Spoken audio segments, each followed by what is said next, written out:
Alright, today I'm going to show y'all how to pick this nice lock here.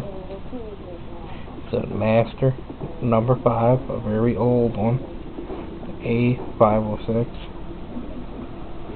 I'm going to be using a hook pick. Here we go.